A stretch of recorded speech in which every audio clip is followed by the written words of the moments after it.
제 삶에 있어서 며칠 전 아주 큰 변화가 있었습니다. 우리가 부모를 얘기할 때 양친이라고 해요.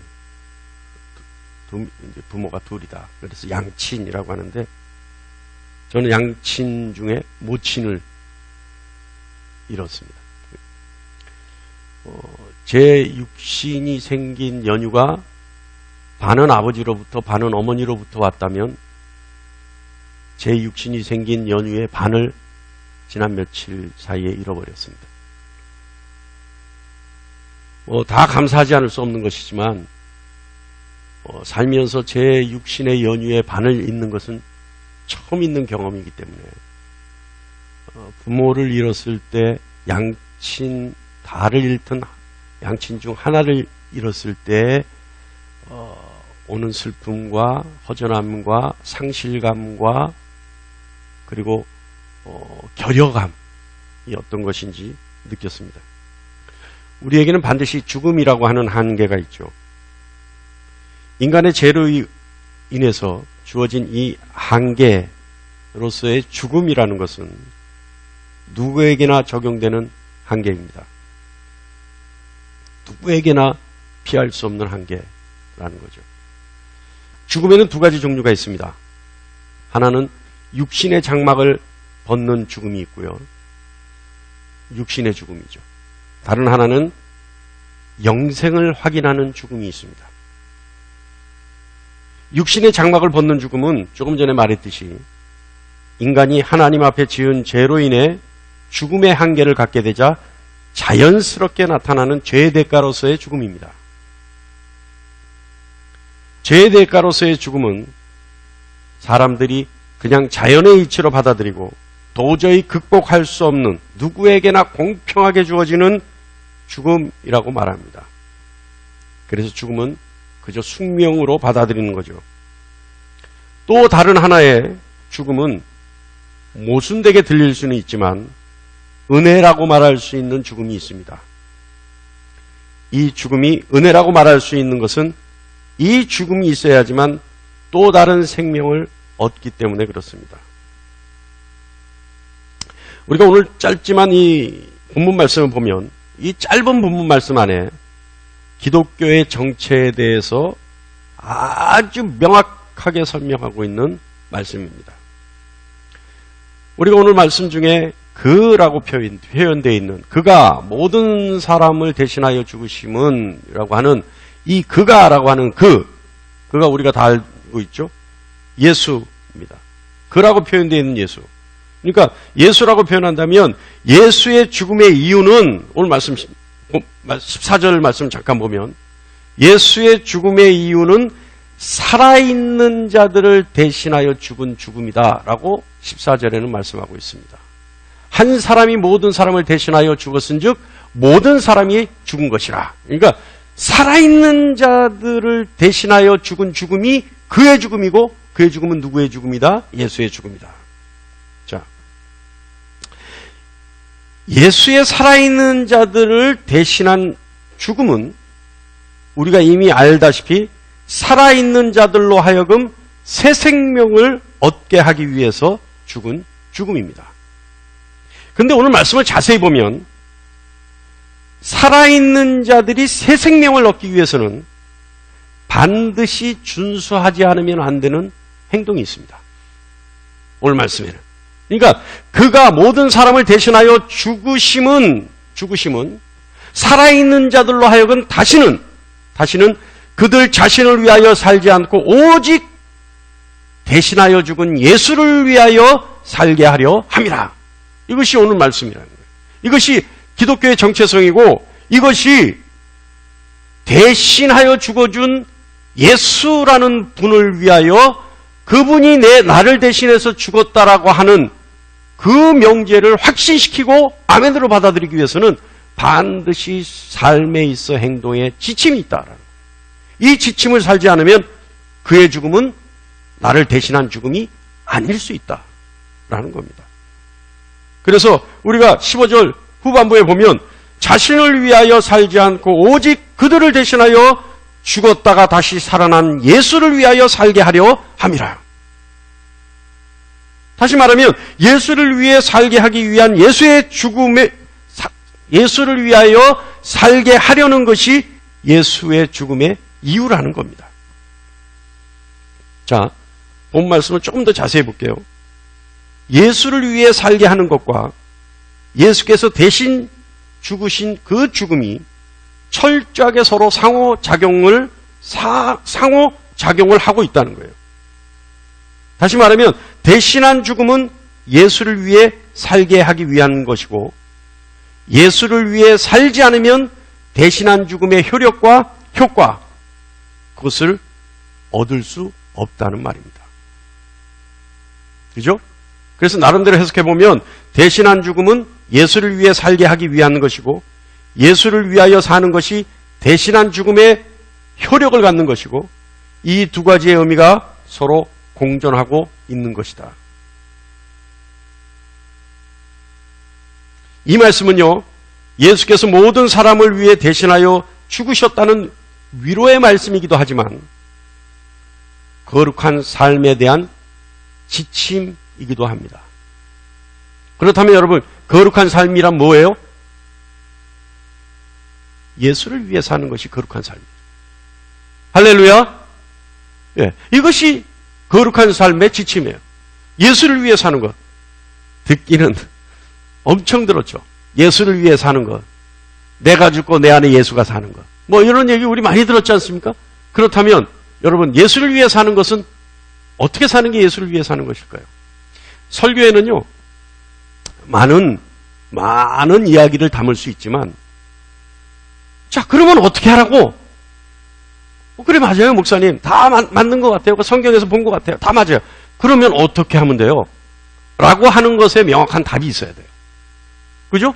설교가 답만 없이 질문만 던진다면 그건 성경 읽으면 끝나는 거예요. 자, 그러면 예수를 위해 사는 삶, 답이 뭐냐? 어떻게 사는 것이 예수를 위해 사는 삶이냐? 많은 정의가 있을 수 있습니다. 성경을 자세히 읽어보면 한 두세 가지로 함축될 수 있어요. 그런데 그 중에서 오늘은 두 가지만 보겠습니다. 첫 번째는 뭐냐 하면, 예수를 위해 산다는 것은 내가 죽어야 한다는 거예요. 서두에서 말했듯이 죽는 것이 은혜라고 하는 것의 뜻이 이것입니다. 빌립보서 1장 21절 말씀에 의하면 이는 내게 사는 것이 그리스도니 죽는 것도 유익함이라. 자, 그리스도인은 언제나 죽음을 경험하고 살아가는 존재들이죠. 내 안에 그리스도가 살기 위해서 내가 죽어야 된다. 자, 그러면 어떻게 하면 죽는 거냐? 자, 또 문제가, 이제 질문이 나왔으니까 또 답을 얘기해야 돼. 자, 그러면 어떻게 하면 내가 죽고 예수가 사는 것이냐? 어떻게 하면 될까요, 여러분? 자, 우리가요, 우리의 언어 습관 중에 이런 언어 습관이 있어요. 뭐냐면, 그래, 오늘 내가 졌다. 그럴 때 우리가 쉽게 무슨 얘기예요? 내가 죽어줄게. 아, 나 성질 많이 죽었어. 그래, 죽은 김에 오늘 내가 죽어줄게. 있어요, 없어요? 그럴 때 있죠. 저는 그 말에 힌트가 있다고 봐요. 그 말에 아주 중요한 의미가 있다고 봐요. 사실은 내가 죽어줄게 할 때 속마음은 뭔지 아세요? 인간의 아집은요, 그리고 오기는요, 절대 상대를 인정 안 합니다. 내가 이길 만한데 상대한테 내가 죽어줄게. 절대 그럴 법 없어요. 있을 수가 없어요.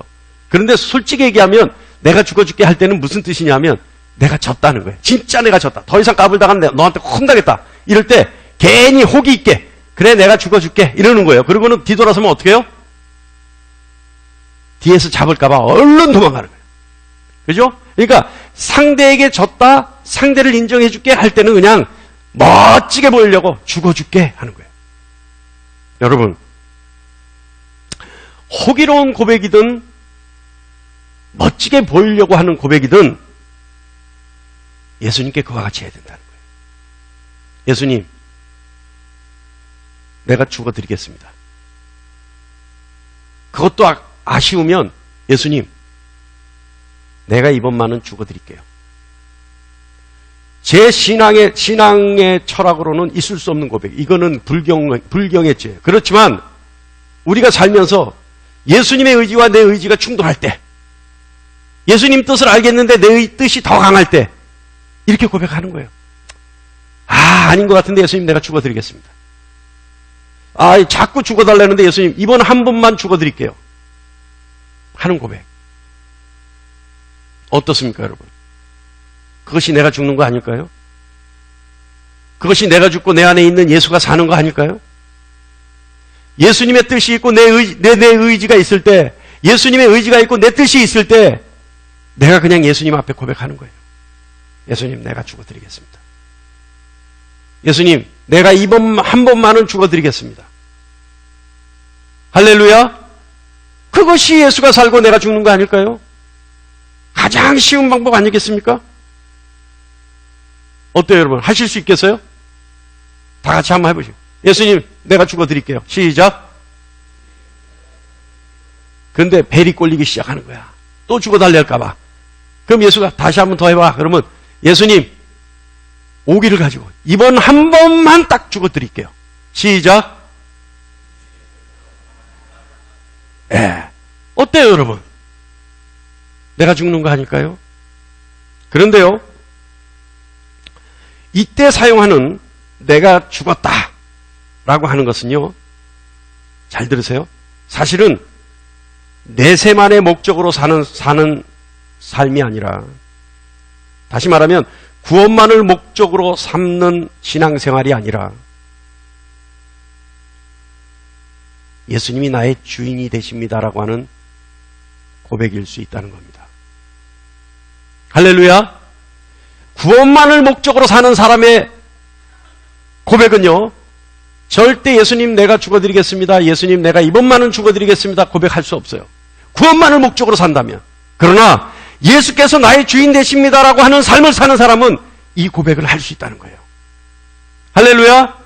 그러니까 여러분, 예수님의 뜻이 있고 내 뜻이 있을 때 예수님 내가 죽어드리겠습니다, 예수님 내가 졌습니다, 예수님 말이 맞는 것 같습니다, 예수님 이번 한 번만 내가 죽어드리겠습니다. 그러니 더 이상 하지 마세요. 그런데 그 다음 주님이 또 말씀하실 때도 뭐요? 내가 이번 한 번만 죽어드리겠습니다. 세 번은 요구하지 마세요. 그런데 주님이 세 번째 요구하실 때도 뭐라고요? 이번 한 번만 마지막으로 죽어드리겠습니다. 그럴 수 있는 여러분 되시기를 간절히 축원합니다. 할렐루야. 어저께 단톡방에, 셀장글 단톡방에 문자가 다 출석해. 그 어저께 모였다는 그 칭찬을 받을 만한 셀이 다 모였다고 이제 보고를 하는 거죠. 근데 제가 이모티콘으로 잘했다고 막 이렇게 막 했더니 뭐라고 문자가 왔냐면, 목사님 쉬세요. 고생하셨는데 쉬세요. 나도 쉬고 싶지. 나도 진짜 오늘 주일만 아니면 어저께 하루 종일 잤을 거야. 근데 어떻게 오늘 주일이니까 목사는요 꼼짝 없는 거예요. 꼼짝 없는 거예요. 와서 설교 준비해야 되는 거예요. 오늘 주일을 준비해야 되는 거예요. 그래서 내가 어쩔 수 없다, 목사라서 난 오늘 준비를 해야 된다 했더니 또 다른 분이 또 이모티콘을 문자를 보냈어. 하여간 협박 비슷하다. 그러다가 죽어요 뭐 이런 식으로. 좀 쉬세요. 나도 쉬고 싶지. 근데 어떻게 해요? 괜히 쉬었다가 하나님 앞에 혼나면 쌍코피 터지고 빌까봐 내 그 이모티콘이 그런 게 있더라고. 그 코피 터지고 이렇게 빌고 있는 게 있더라고. 그래서 내가 그걸 올려도 나도 그러고 싶지만 이런다. 예? 뭐예요? 예수님 내가 이번만 죽어드릴게요. 인간적으로 이건 아닌 것 같습니다. 나도 좀 쉬어야 될 거 아닙니까? 할 때도 까불지 말고 주일 준비해라. 그러면 어떻게 해야 돼요? 이번 딱 한 번만 죽어드릴게요. 예? 예수님이 맞습니다. 예수님 나의 주인 맞습니다. 할렐루야. 자, 예수를 위해 사는 삶의 두 번째는 뭐냐? 저는요, 이 말씀을 주님의 공생의 시작에서 한번 찾고 싶어요. 제가 예수를 믿기 전부터 가장 의문을 가지고 읽었던, 그러니까 예수님을 인격적으로 만나기 전에 가장 의문을 가지고 만났던 사건이 무슨 사건이냐면 예수님께서 40일 금식하시고 그것도 성령에 이끌려서, 다시 말하면 하나님께 허락을 받아서 마귀에게 시험받는 장면이 가장 의문이었어요. 그런데 그 장면 속에서도 더 의문은 뭐냐? 하나님의 말씀에 의해서 마귀가 결박을 당하고 떠나가야 되는데 마귀가 하나님의 말씀으로 예수를 시험해요. 그러니까 이게 무슨 말이냐면 마귀가 하나님의 말씀으로 하나님을 시험해요. 그죠? 이건 도대체가 이해가 안 갔어요. 근데 여러분, 이 말씀이요, 자세히 보고 기도하면서 보면 한 두 가지의 의미가 있어요. 하나는 오늘 이제부터 나눌 의미고, 또 다른 하나는 제가 다음번에 저와 여러분이 나누고 싶어요. 예수님이 40일간 금식하시고 마귀에게 시험받는 그 사건을 오늘은 요한일서 2장 말씀으로 저와 여러분이 나눌 거고요. 아직은 아니에요. 먼저 떠오르면 임팩트가 사라져. 그러니까 타이밍을 이 손발이 맞아야 돼요.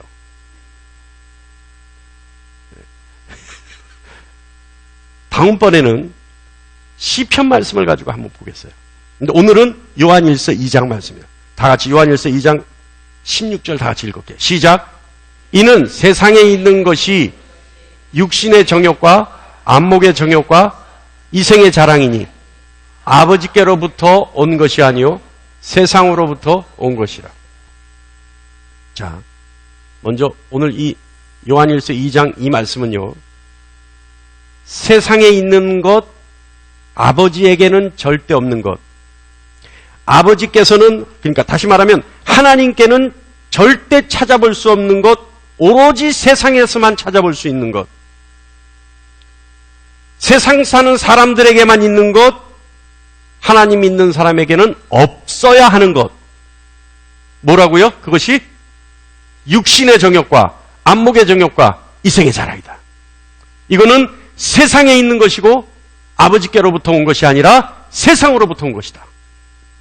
그죠? 자, 우리 한번 보겠습니다. 먼저 예수님이,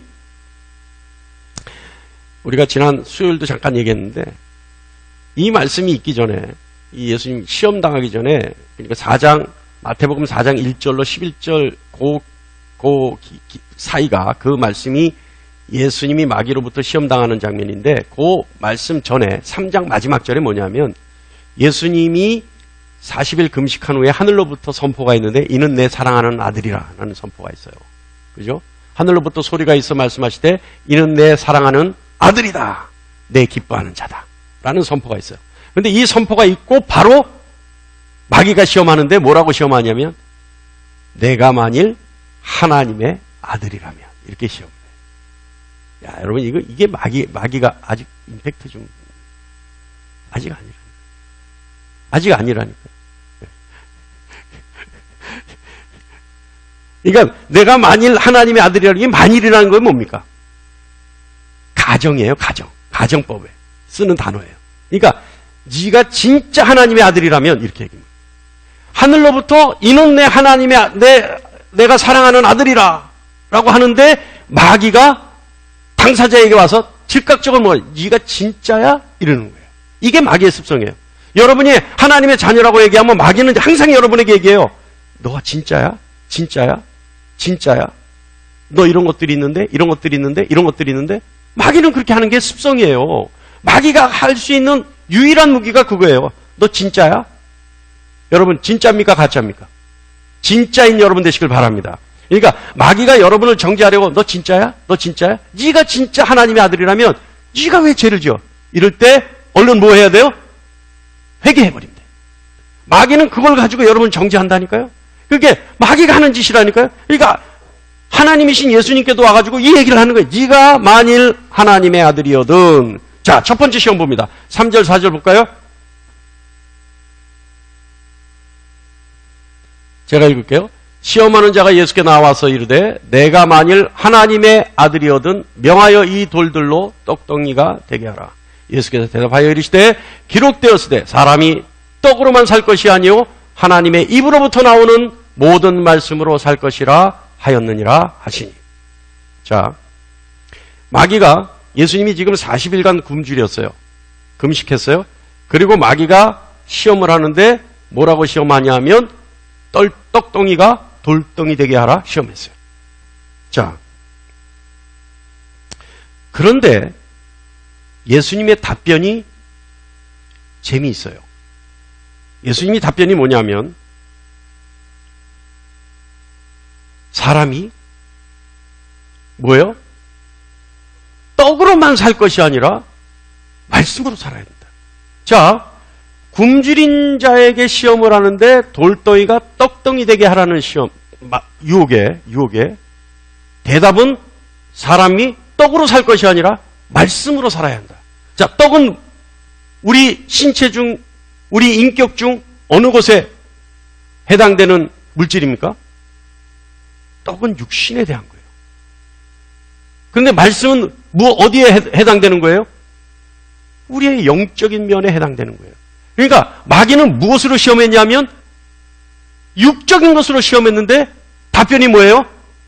사람은 육적으로 사는 것이 아니라 영적으로 사는 것이다라고 대답을 한단 말이에요. 이거 다예요. 이게 다예요. 이 시험에 이게 키워드예요. 마귀는 육적인 것으로 시험을 했는데 대답은 그것으로 사는 것이 아니라 영적으로 사는 것이 진짜 사는 것이라고 예수님이 대답하신단 말이에요. 할렐루야. 여러분, 육체는요 유혹에 약해요. 특히 배고픔의 유혹은요, 그 고통은요 말로 할 수 없어요. 여러분 금식해 보셨잖아요. 금식할 때요 코가 얼마나 민감한 줄 아세요? 저쪽에서 떨어져 있는 주방에서 하는, 제가 금식할 때 여기 설교할 때요 문 닫고 주방에서 환기 틀어놓고 하는데도요 주방에서 무슨 음식 하는지 다 여기서 냄새가 나. 여러분은 안 나도 금식하는 사람에게는 그 냄새가 얼마나 자극적으로 나는지 몰라요. 예? 그러니까 이 배고픔의 고통에서의 음식의 유혹이라는 것은 엄청난 거예요. 그런데 마귀는 가장 인간에게 가장 참기 힘든 그것을 가지고 유혹을 해요. 자, 네가 40일간 굶주렸으니까 너 이 돌덩이로 떡덩이 되게 해라. 그래야 네가 진짜 하나님 아들 아니냐. 아니, 네가 하나님의 아들이라면 이거 충분히 할 수 있어야 될 거 아니야. 그런데 예수님이 그게 아니다. 하나님의 말씀으로 사는 것이 진짜 사는 거다. 자, 그런데 여기서 질문이 하나 있어요. 예수님이 돌덩이가 떡덩이 되게 하는 능력이 있습니까? 없습니까? 우리가 성경을 보니까 있어요? 없어요? 이게 문제예요.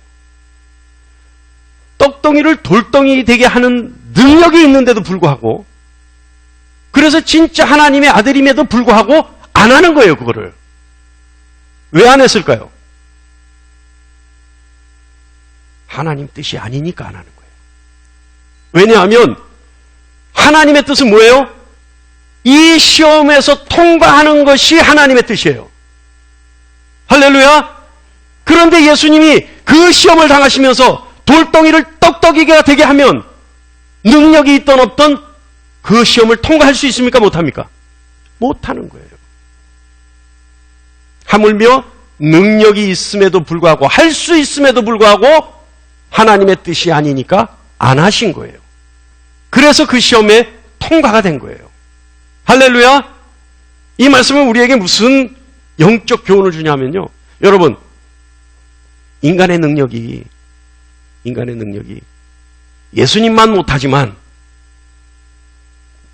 만약에 예를 들어서 얘기한다면 돌덩이가 떡떡이 되게 하는 능력이 있을까요? 없을까요? 비유로 한다면 저는 인간의 능력이요, 하나님의 허락하신 하나님의 형상으로서의 창조의 능력은요, 돌덩이도 떡떡이 되게 하는 능력이 있다고 좀 봐요. 저는 봐요. 인간이 지금 못하는 게 어디 있습니까? 아니, 인간이 핸드폰 만든 능력이 돌덩이 떡덩이 되게 하는 능력보다 못한 능력입니까?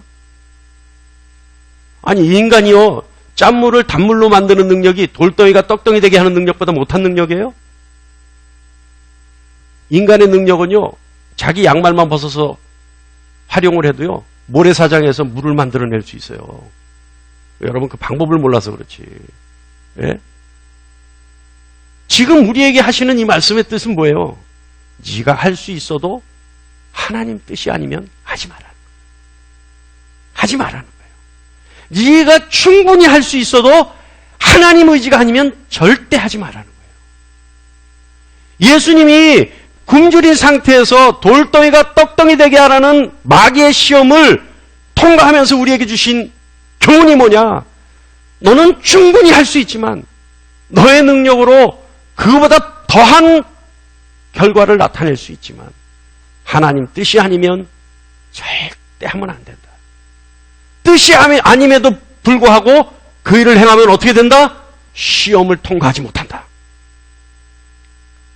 시험을 통과하는 것은 할 수 있음에도 불구하고 하나님 뜻을 먼저 묻고 내가 졌습니다. 이번 한 번만은 내가 꼭 졌습니다. 내가 죽었습니다. 이번 한 번만은 죽어드릴게요 하는 할 수 있음에도 하지 않는 여러분 되시길 간절히 축원합니다. 인간의 능력은요 대단해요 여러분. 그럼에도 불구하고 할 수 있음에도 안 하는 것, 돌덩이가 떡덩이 돼서 먹을 수 있는데도 안 먹는 것, 내가 굶주려도 하나님이 하지 말라면 절대 입에 안 되는 것, 육신의 정욕으로부터 이기는 방법입니다. 우리가 아까 요한 1서 2장 말씀 봤죠? 육신의 정욕. 이건 어디로부터 오는 거라고요? 세상에 있는 것. 하나님께는 찾을 수 없는 것. 세상으로부터 온 것. 절대 하나님으로부터 온 것이 아닌 것. 육신의 정욕. 할 수 있음에도 하지 않는 것. 무엇 때문에? 하나님 뜻 때문에 하지 않는 것. 이것이 육신의 정욕으로부터 이기는 겁니다. 할렐루야. 두 번째, 주님 어떤 시험을 당하셨을까요? 두 번째는요, 마태복음 4장 6절로 7절 말씀에 있습니다. 한번 볼까요? 시작. 이건 다 같이 읽어볼까요? 시작. 이르시되 내가 만일 하나님의 아들이어든 뛰어내리라. 기록되었으되 그가 너를 위하여 그의 사자들을 명하시리니 그들이 손으로 너를 받들어 발이 돌에 부딪히지 않게 하리로다 하였느니라. 7절이요. 예수께서 이르시되 또 기록되었으되 주 너희 하나님을 시험하지 말라 하였느니라 하시니. 이제 하나님은 시험입니다. 자, 여러분, 저도요 이 설교를 준비하면서 제 마음 속에 있는 것이 있어요. 뭐냐 하면 여러분에게 인기를 얻고 싶어. 여기 있는 분 한 지금 숫자를 대강 보니까 한 400~500명 정도밖에 안 되는데 여러분에게 인기를 얻고 싶은 거예요. 네? 그러니까 여러분을 감동시켜서 우리 목사님 설교 진짜 좋아. 이렇게 하고 싶은 욕구가 있다니까요. 그래서 설교 끝나면 여러분이 그냥 내 앞에서 껌뻑 목사님 이렇게 하고 싶은 게 있다니까요. 예? 그런 욕망에 사로잡혀 있어요. 나 역시도요. 그런데 설교는 본질은 여러분에게 박수갈채를 받는 것이 아니라 하나님께 두렵고 떨리는 마음으로 준비하는 것이 설교죠. 그죠? 그래야지만 내가 하나님의 뜻을 이 설교문에 담고 그래서 이 자리에서 하나님의 대언자로서 선포하는 거 아니겠습니까? 그렇죠? 그것이 설교죠. 그러니까 여러분에게 감동을 주든 찔림을 주든 그것은 하나님의 뜻이고 하나님의 의지고 나는 그냥 하나님이 주신 말씀을 여기서 이야기하는 것밖에 없죠. 그런데 여러분, 내 마음속에 있는 욕망은 어떻게 해야 될까요? 남의 거라고 그렇게 쉽게 죽여야지. 이러면 안 돼요. 왜? 아니, 남의 거는 어쩌면 그렇게 쉽게 얘기해. 바로 그냥 말 끝나자마자 죽여야지. 그래도 뭐 답을 얘기하니까 할 말은 없어요, 제가. 예? 할렐루야. 이거예요, 여러분. 사단이 지금 어떻게 했어요? 높은 곳에 끌고 올라가서 네가 뛰어내려라. 그러면 천사들이 와서 너를 받들어서 발이 상하지 않게 할 거다. 그렇다면 여러분, 그것이 사단의 시험입니까? 이 마귀의 시험이라는 것은 그게 아니라 천사들이 와서 예수님을 받쳐서 땅에 사뿐히 내려내면 그것을 본 사람들은 어떻게 할 거예요? 우와! 여기 진짜 매기가 왔다! 이러고 예수님 따라다닐 거 아니냐고요. 마귀의 유혹은 그거예요. 네가 진짜 하나님의 아들이면 뛰어내려봐!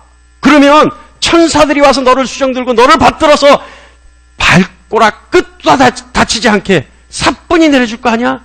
그렇다면 그것을 보는 사람들은 어떻게 하겠어? 너를 난리 피울 거 아니야. 박수갈채를 보낼 거 아니야. 네가 으뜸이 될 거 아니야. 해보란 말이야. 그랬더니 예수님 대답이 뭐예요?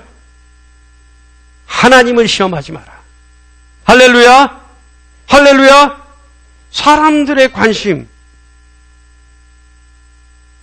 그것이 중요한 거 아니다는 거죠.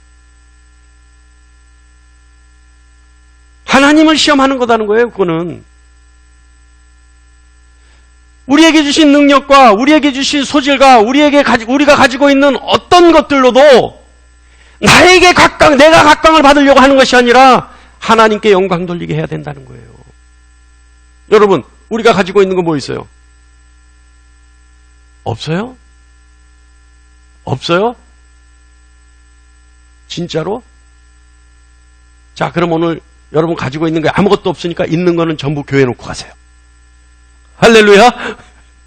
그러면 없을 수 있습니까? 그런데요, 중요한 거는 내가 지금 무엇을 가지고 있든, 내가 지금 얼마만큼 가지고 있든 뭐예요? 내 것이 아니라는 거예요.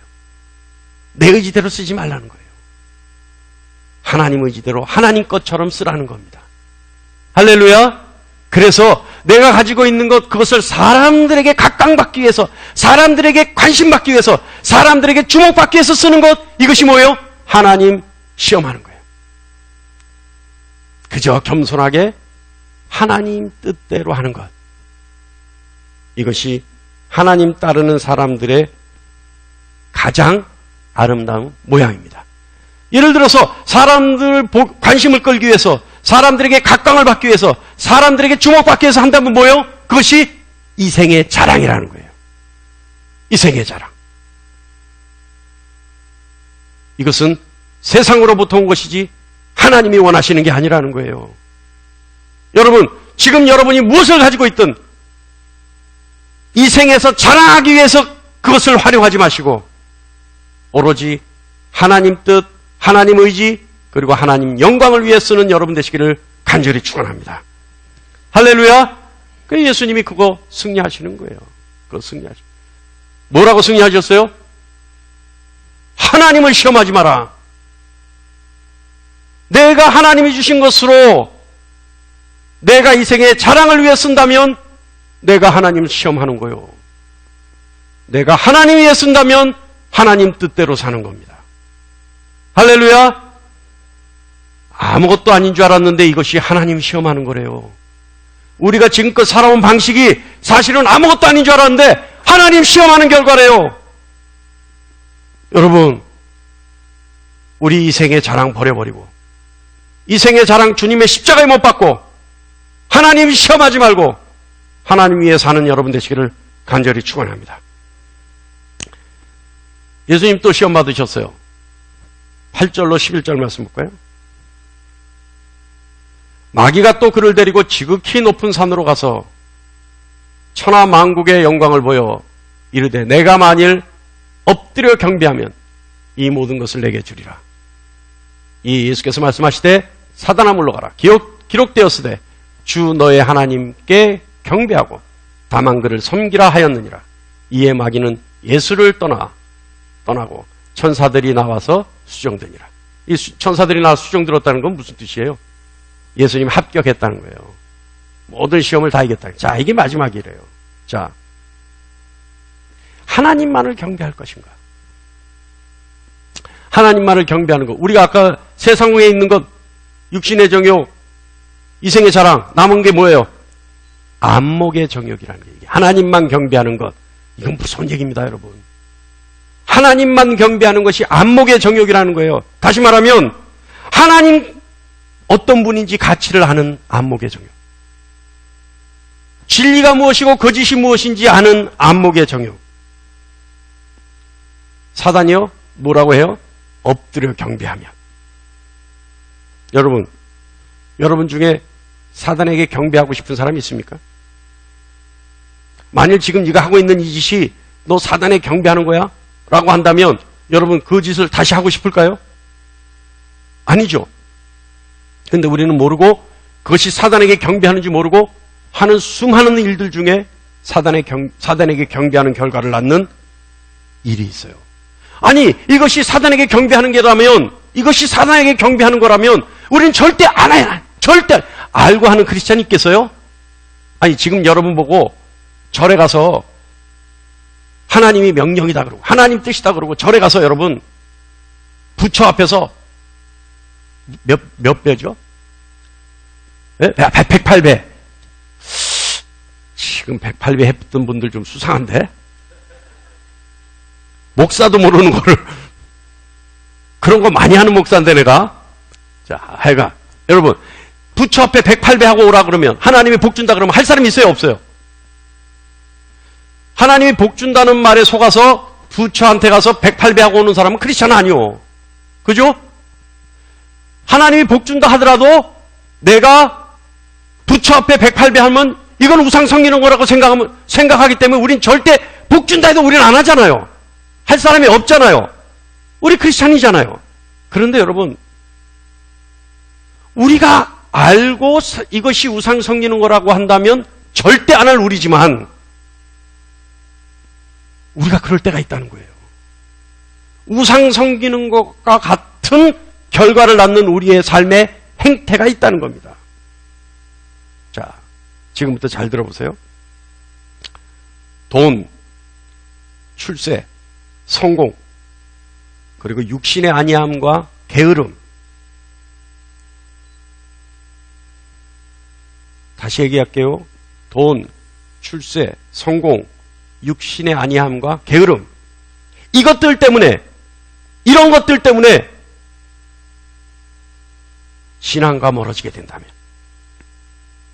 이런 것들 때문에 세상과 타협하고 하나님과 멀어지게 된다면, 하나님과 뜻에 상관없이, 하나님의 뜻에 상관없이 돈, 출세, 성공, 그리고 육신의 안위함, 사치스러움, 게으름 때문에 하나님 뜻을 버리고 세상과 타협하기 시작한다면 이것이 우상 섬기는 거라는 겁니다.